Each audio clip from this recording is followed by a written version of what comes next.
17 महीने में आप सब जानते कोई पेपर लीक नहीं हुआ। माननीय मुख्यमंत्री जी कोई कार्रवाई नहीं कर रहे। तेजस्वी के पहले पेपर लीक, तेजस्वी के बाद पेपर लीक। इस कार्यक्रम का जो नाम है कार्यकर्ता दर्शन सह संवाद कार्यक्रम, इसमें मकसद यही है कि जो हम लोगों के जो पार्टी का जो कैडर है, जो संगठन है, हम सब लोग जो है नेता, सब लोग जो ग्रास रूट पे, जो हमारे पंचायत लेवल पे, ब्लॉक लेवल पे, जो हमारे वार्ड लेवल पे जो हमारे वर्कर हैं, उनसे संवाद करने का कार्यक्रम है। और किस तरीके से संगठन को और विस्तार किया जाए, मजबूत किया जाए, इस मकसद से हम सब लोग यहाँ पहुँचे हैं। आप सब लोगों को पता है, जो ज़मीनी स्तर पे रहता है, जो पंचायतों में रहता है, जो ब्लॉकों में रहता है, उन सबको वहाँ की समस्या पता है।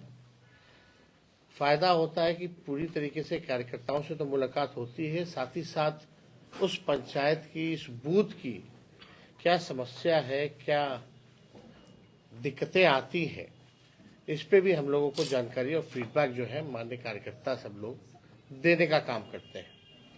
और उसी के तहत जो है पूरे बिहार में ये कार्यक्रम हम लोगों का चल रहा है। जो तीसरा फेज में हम लोग यहाँ बेगूसराय पहुँचे। तीसरे चरण में पूरे मुंगेर प्रमंडल में जितने जिले आते हैं वहाँ हम लोगों का दौरा है और काफ़ी अच्छा कार्यक्रम चल रहा है, जो फीडबैक मिल रही है। और इस कार्यक्रम के तहत ही जो लोग कई बार जो है कार्यकर्ता जो बातें कहते हैं, जो गांव ग्रामीणों को जो दिक्कतें आती हैं, उन समस्याओं को हम लोगों के समक्ष लाते हैं। और इसी के तहत हम सब लोगों ने निर्णय भी लिया है और हम लोगों ने तय किया हमारी पार्टी ने कि जिस प्रकार से जो सामाजिक सुरक्षा जो पेंशन है मात्र 400 रुपये जो है मिलता है, चाहे दिव्यांग हो हमारे या जो विधवा बहनें हैं, माताएं हैं, उनको मात्र सुरक्षा पेंशन में जो है 400 रुपये मिलता है। हम लोगों ने तय किया है कि सुरक्षा पेंशन योजना और जो वृद्ध पेंशन जो है, जो बुजुर्गों का जो है वृद्धा पेंशन, उसको हम लोग जो है बढ़ा करके, अगर हमारी सरकार बनती है तो 1500 रुपये हम लोग जो है तय किया है कि इसको करेंगे। और लोगों की मांग है, कई बार लोग जो है दरखास्त करते हैं और हमको लगता है कि एकदम पॉसिबल है। जिस प्रकार से हम लोगों ने 10 लाख नौकरियों का वादा नहीं प्रण लिया था और केवल 17 महीने में 5 लाख लोगों को सरकारी नौकरी दी, 3.5 लाख नौकरियां प्रक्रियाधीन हम लोगों ने कराया।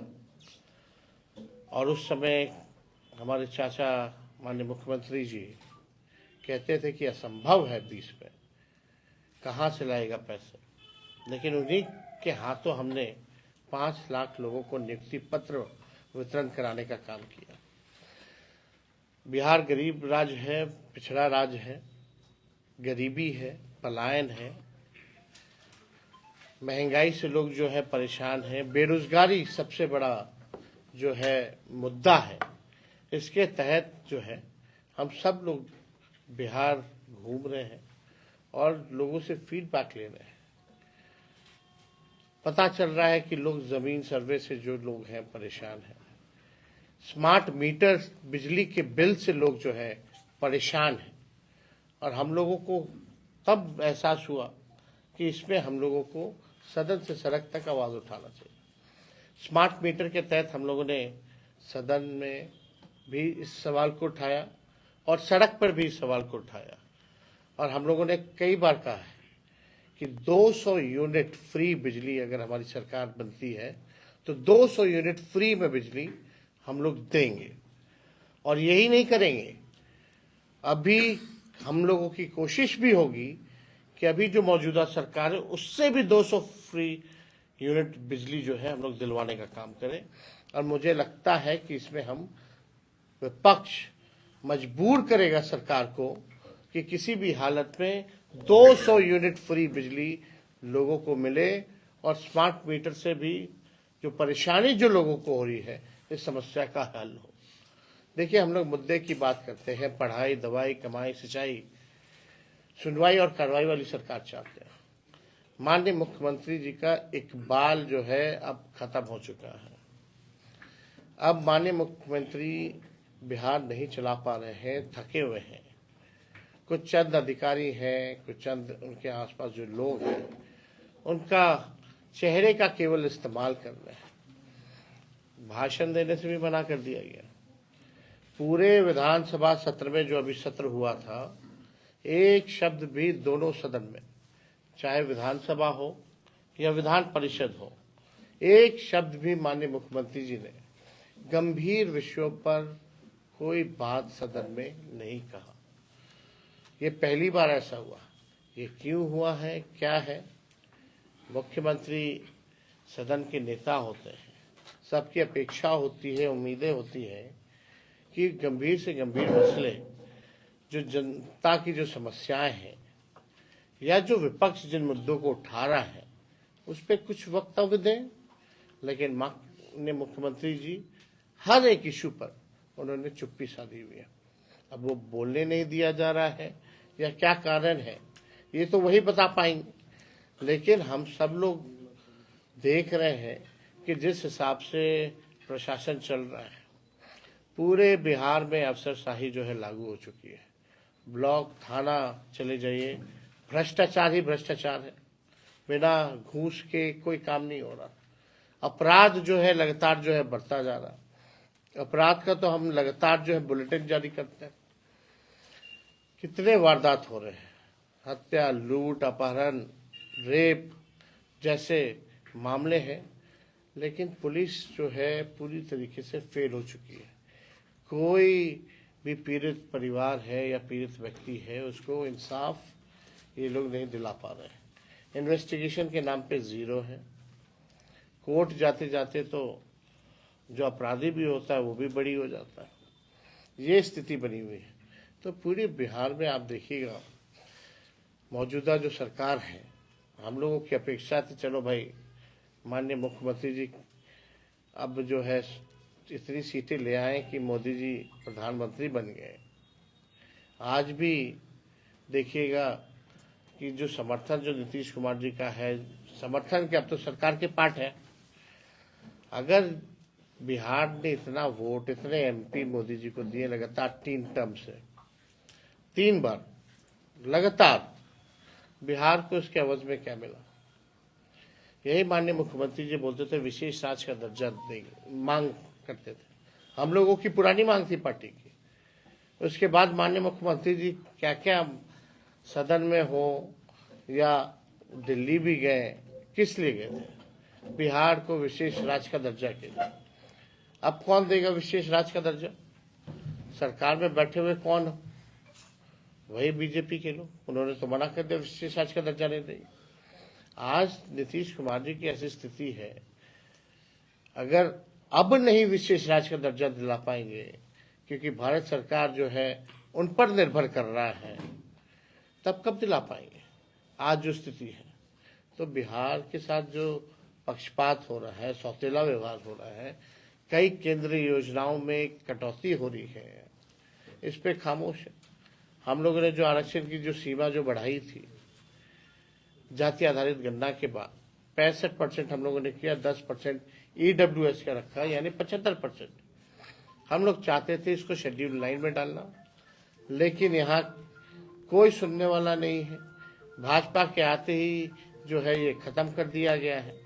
हालांकि हम लोग जो है सुप्रीम कोर्ट में राष्ट्रीय जनता दल इस आरक्षण का पक्ष मजबूती के साथ रख रहा है, और मुझे पूरा विश्वास है कि जो आरक्षण लोगों को 17 महीने में मिला, वह पुनः हम लोग जो है स्थापित करने में सफल होंगे।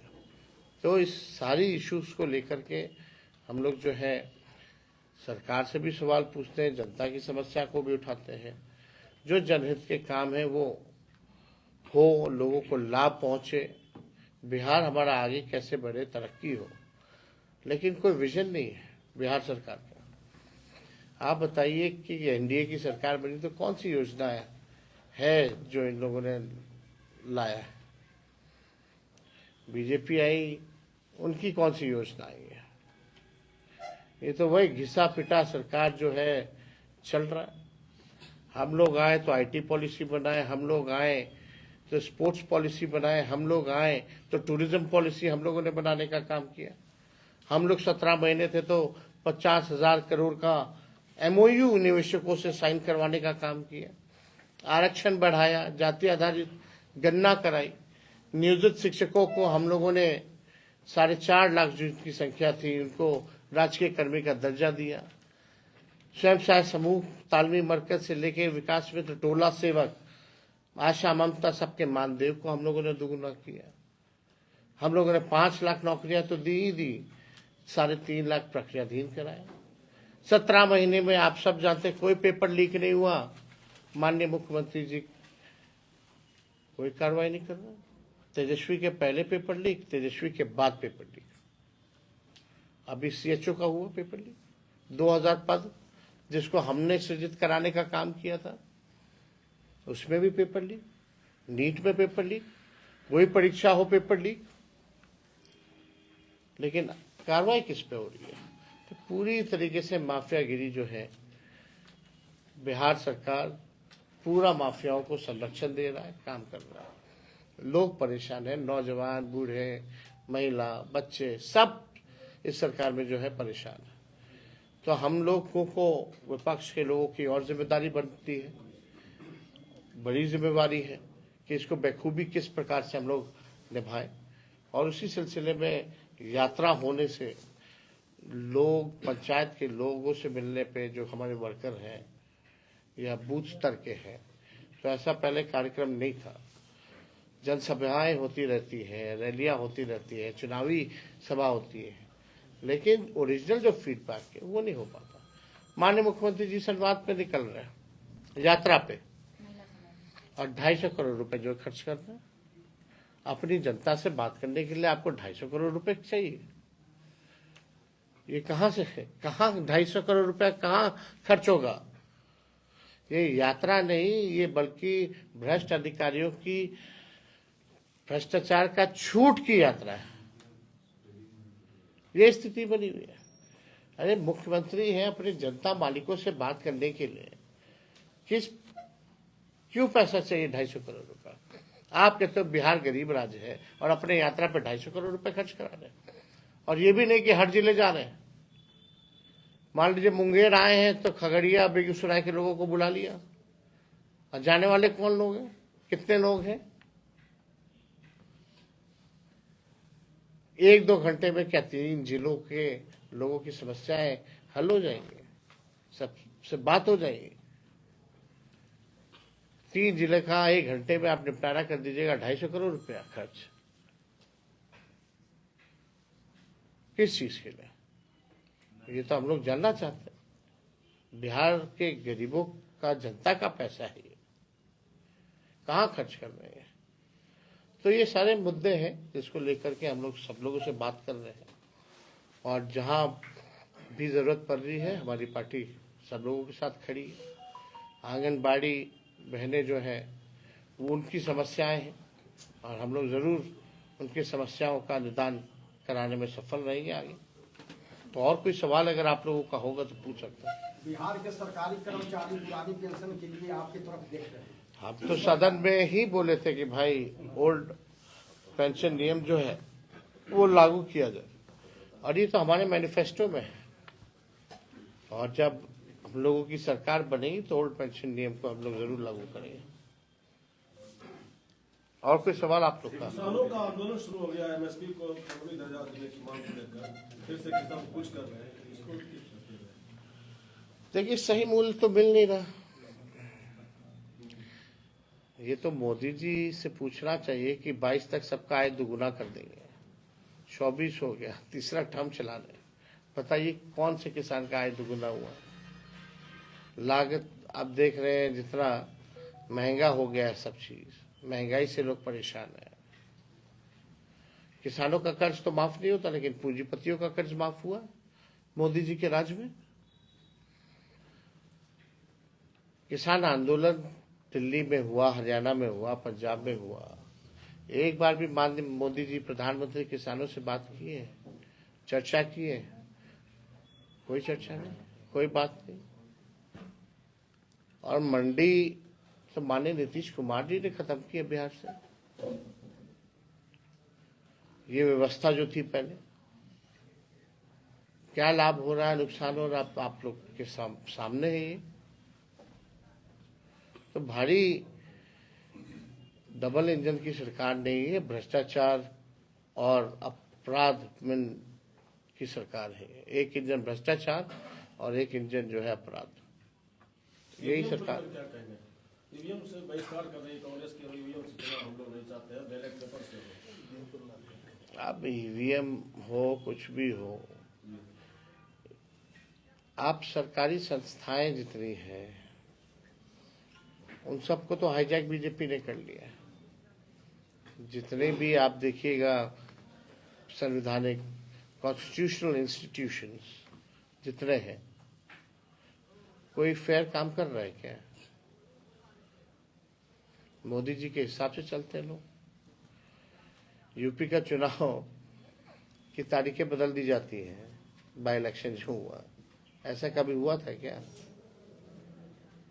हमारे यहाँ छठ चल रहा, तारीख बदल रहा, जाना वहां। तो सब लोग जान रहे हैं क्या क्या खेल हो रहा है। सत्ता में बैठे हुए लोग जो हैं वो भी जान रहे हैं कि क्या ये लोग करते हैं। सर बिहार के शिक्षक के अभ्यर्थी जो है उनके डोमिसाइल के मुद्दे पर सर आप एक भी पीसी नहीं किया अभी तक। किस पे? डोमिसाइल के मुद्दे पर सर। देखिए, डोमिसाइल को लेकर के तो हम लोगों ने अपना पक्ष बार बार जो है स्पष्ट कर ही दिया है। ये अभ्यर्थी का मांग है जो अभी तक डोमिसाइल विरोधी दल के नेता पीसी एक भी नहीं किए हैं सर, डोमिसाइल को लेकर के। अब आप जब संवैधानिक जब है, हम लोगों के मैनिफेस्टो में है, कई बार सदन में हम इस बारे में बोल चुके हैं, तो पीसी का क्या मतलब रह गया जब हम विधानसभा में बोल रहे तो? सर युवा के लिए आप युवा नेता है, आवाज तो आप ही उठाएंगे सर। मुख्यमंत्री बनते हैं तो शराबबंदी को लेकर के आने वाले समय में कुछ नियम में क्या करेंगे, बदलाव या कुछ भी? जब समय आएगा तो हम लोग बताएंगे। सर आपने कहा कि 24 में हम झारखंड जीते हैं, 25 में बिहार जीतेंगे, लेकिन उपचुनाव के नतीजे में आपको असफलता हासिल हुई। क्या लगता है कि 25 का चुनाव आसान होगा आपके लिए बिहार का? जब उपचुनाव ही है तो मेन चुनाव क्यों करा रही हो? तो जब चुनाव आएगा तो उसमें हम लोग पूरी तरीके से जीतेंगे। और उपचुनाव का नतीजा आप देख लीजिए, कभी भी हुआ हो। बिहार का कई बार उपचुनाव हुए बिहार में, क्यों पहली बार थोड़ी उपचुनाव हुआ। सर उपचुनाव के जो नतीजे हैं, जो मेन चुनाव का जो नतीजा है, उसमें अंतर रहता ही है। बेगूसराय में सर 7 विधानसभा सीट है, उसमें क्या रणनीति होगी सर महागठबंधन जीतने के लिए? सर जीतने के लिए सबको जोड़ना, भाई जोड़ोगे तब तो वोट बढ़ेगा। सर नौकरी का जो और क्या रणनीति होती है? सर नौकरी का जो बात कर रहे हैं, आप भी क्रेडिट ले रहे हैं, नीतीश जी भी क्रेडिट हम कहाँ ले रहे हैं? हम तो सब उन्हीं को दे रहे हैं क्रेडिट ले। लेकिन जब उनके साथ थे उस समय भी लॉ एंड ऑर्डर काफी बिगड़ गया था, वो क्यों नहीं आप क्रेडिट ले रहे हैं सर? क्या लॉ? जिस समय क्राइम आपके रीजन में भी क्राइम ज्यादा बढ़ रहा था। आधार क्या है? आप बढ़ गया, घट गया। मेरे हटने के बाद और जब हम थे 17 महीने, तो थोड़ा एनसीआरबी का आंकड़ा देख लीजिए। आंकड़ों पे बात होती है। जब तक if you don't have scientific data you can not analyse, है ना, and you can not be a जज। आप जज तभी कर सकते हैं जब आपके पास साइंटिफिक डेटा हो।